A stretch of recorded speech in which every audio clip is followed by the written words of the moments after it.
Everyone, this is Aarti. I welcome to SR education online classes. आज की class में हम जो डिस्कस करेंगे ऑब्जर्वेशन मेथड, अवलोकन विधि के बारे में डिस्कस करेंगे। चलिए डिस्कस करते हैं। इसमें क्या कि जो निरीक्षण यानी कि अवलोकन विधि का दूसरा रूप होता है निरीक्षण। निरीक्षण या फिर अवलोकन ज्ञान प्राप्ति करने का एक सुबोध होता है और एक प्रभावशाली साधन होता है। इसके माध्यम से जो छात्र है ना स्वयं क्रियाशील भी रहते हैं और किसी भी कार्य और तथ्यों में अपने ज्ञान को भी प्राप्त कर लेते हैं आसानी से। जब वो चीजों का निरीक्षण करते हैं, अवलोकन करते हैं, तो वो चीजों को बेहतर तरीके से समझ पाते हैं। अगले पॉइंट्स को डिस्कस करते हैं। ये प्राचीन काल से महत्वपूर्ण रहा है, यानी कि जो विधि का प्रयोग है प्राचीन काल से ही काफी महत्वपूर्ण विधि मानी जाती है। एग्जाम्पल लेते हैं, किसान हवा की दिशा देखकर वर्षा का अनुमान लगा लेता है कि वर्षा होगी या नहीं होगी। और उसी प्रकार से जैसे चिकित्सक नब्ज देखकर रोग का पता लगा लेते हैं। अनेक प्रकार की पर्यावरण जानकारी अवलोकन के माध्यम से ही प्राप्त की जाती है। इसलिए इसमें यही कहा था कि जो ऑब्जर्वेशन मेथड है, अवलोकन विधि है, वो एक प्राचीन काल से ही काफी महत्वपूर्ण विधि मानी जाती है। अगले पॉइंट्स में कहे,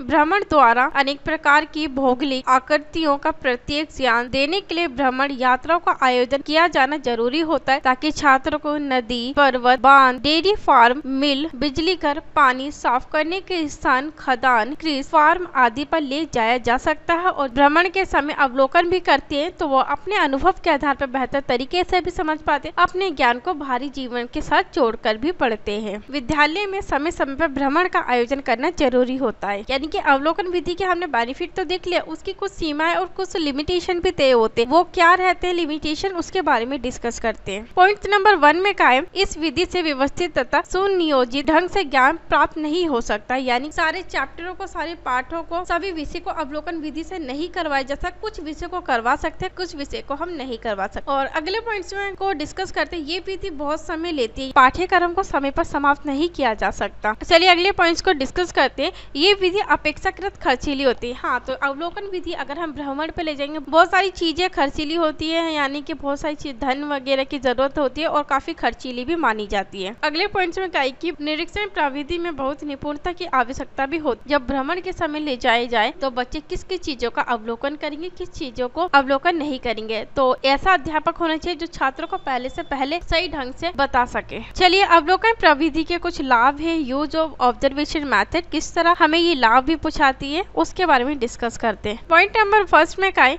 अवलोकन से पूर्व छात्रों को अवलोकन किए जाने वाले तथ्य या वस्तु के बारे में भूमिका के रूप में कुछ दिशा निर्देश दिया जाए। इसमें क्या है कि जब अवलोकन से पहले छात्रों को किस प्रकार से अवलोकन करना है, जब भ्रमण पे लेके जाएंगे छात्रों को, क्या चीज आपको देखनी, क्या चीज नहीं देखनी, किसके बारे में आपको पता करना है, तो उसके जो दिशा निर्देश पहले से ही दिया जाना छात्रों को चाहिए, ताकि जब भ्रमण पे ले जाए छात्रों को कुछ भी समझने में परेशानी नहीं हो। अगले पॉइंट्स में क्या, अवलोकन के समय छात्रों को अधिक से अधिक स्वतंत्रता दी जानी चाहिए। सही बात है, अगर जब छात्रों को भ्रमण पे ले जा रहे तो उन्हें खुद स्वतंत्रता देनी चाहिए थी। जब वो बाहर के भ्रमण के समय जब चीजों को देखेंगे, अवलोकन करेंगे, तो वो बेहतर तरीके से सीख पाएंगे और जो कुछ कमी रह जाती है शिक्षक के द्वारा उसे पूरा किया जा सकता है। चलिए अगले पॉइंट्स को डिस्कस करते हैं। उचित होगा यदि स्थान, वस्तु तथा संस्था के बारे में छात्रों के अवलोकन से पहले स्वयं अवलोकन कर ले। किसी भी अवलोकन विधि में भ्रमण का आयोजन जब हम करते हैं तो आयोजन करने से पहले स्थान, वस्तु, संस्था के बारे में अध्यापक को जानकारी होना बहुत जरूरी होता है। इसलिए पहले अध्यापक को जाके अवलोकन करके आना चाहिए कि हाँ, जब बच्चों को भ्रमण के समय लेके जाएंगे, वहाँ पे अवलोकन करवाएंगे चीजों को, तो वो छात्र क्या क्या चीजें देखेंगे, क्या क्या चीजें नहीं देखेंगे, कोई परेशानी तो नहीं हो रही है। तो इस चीज का पहले से अवलोकन किया जाना जरूरी होता है। इसलिए अवलोकन विधि में प्री प्लानिंग होती है। अगर वो प्लानिंग नहीं करेंगे तो बच्चे चीजों को समझेंगे भी नहीं, वो सिर्फ एक मौज मस्ती और खेल कूद में ही व्यस्त रहेंगे। और अगले पॉइंट्स को डिस्कस करते, ध्यान केंद्रित करने का प्रशिक्षण छात्रों को प्रदान किया जाना चाहिए। तू को समझना और पूछना, उसका प्रशिक्षण देना, उसकी ट्रेनिंग देना छात्रों को जरूरी होता है कि भ्रमण के समय छात्रों में कोई परेशानी ना हो, किसी प्रकार की कोई असुविधा का भाव भी ना रहे छात्रों में। चलिए अगले पॉइंट्स के बारे में डिस्कस करते हैं। अपनी इंद्रियों के द्वारा सही सही ज्ञान बटोरने के लिए छात्रों को उचित प्रोत्साहन दिया जाना चाहिए। अध्यापक के द्वारा अगर छात्र भ्रमण के समय अगर कोई चीजों को देख रहे हैं, उसकी नॉलेज इकट्ठा कर रहे हैं, अध्यापक के द्वारा उसे मोटिवेट करना चाहिए, प्रोत्साहन दिया जाना चाहिए। इससे बच्चे मोटिवेट होंगे और चीजों को बेहतर तरीके से समझ भी पाएंगे। अगले पॉइंट्स को डिस्कस करते हैं। छात्रों में अपनी स्मरण शक्ति को तीव्र बनाने संबंधी अभ्यास भी प्रदान किया जाना चाहिए। किताबी ज्ञान को बाहर के जीवन के साथ जोड़कर पढ़ेंगे तो उनमें जो स्मरण शक्ति है वो भी तीव्र होगी और तेज गति से छात्रों में विकसित हो पाएगी। आज की क्लास को यही समाप्त करते हैं। अगली क्लास में कुछ अगले मेथड्स के बारे में डिस्कस करेंगे, किस तरह हमारी टीचिंग के लिए मेथड कितना ज्यादा इंपॉर्टेंट होता है बच्चों को सिखाने के लिए। तो थैंक यू सो मच हमसे जुड़ने के लिए और अपनी तैयारी को बेहतर तरीके से करने के लिए।